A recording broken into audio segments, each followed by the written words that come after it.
हमारे संग्राम कंसाना गांव गजपरा वाले 5971 गाड़ी चलाते और रामवीर नगर नीम मसई वाले भोजन सुन ले। सुन रही हूँ। का सुन रही हूँ? फागुन आगो महीना फागुन को होरी खेल ले। का है गो? सुनी केदी ए भोजन लहंगा लुगड़ा बारी टुंडी में रंग भर देंगो तू रंग बिरंगी कर देंगो।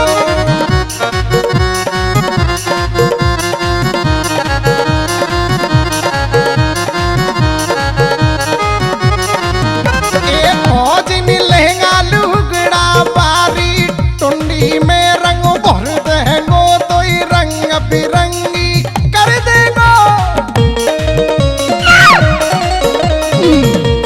एने कहते हो रंग बिरंगी। आओ रामधन गुजर का हंगामा।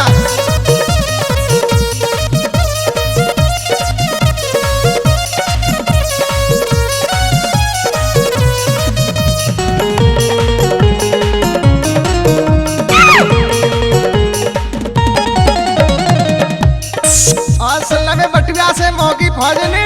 कहते बंदर से मौके। अच्छा हाँ, कश्मीर गयो फौजी भैया फिर का है गो?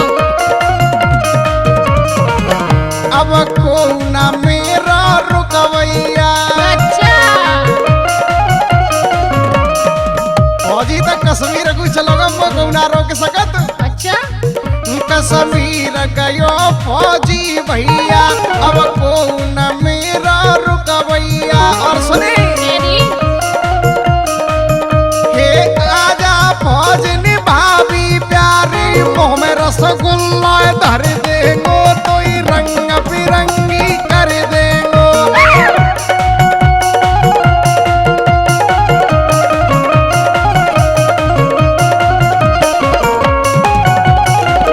और ये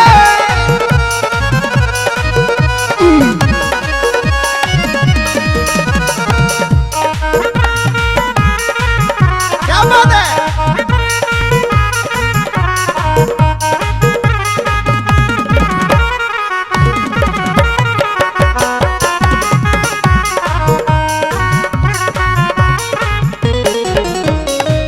आसनी सुन रही हूँ। फागुन में चढ़ी मोही मस्ती। अच्छा फागुन मस्ती।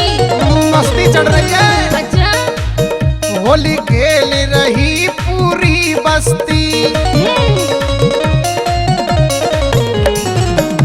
फागुन में चढ़ी मोही मस्ती होली खेल रही पूरी बस्ती।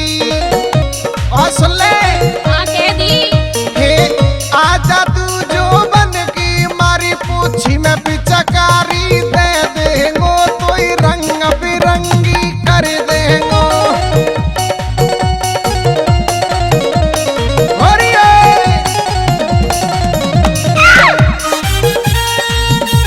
सोनोटेक में होली का हंगामा रामधन पुष्पा की आवाज में।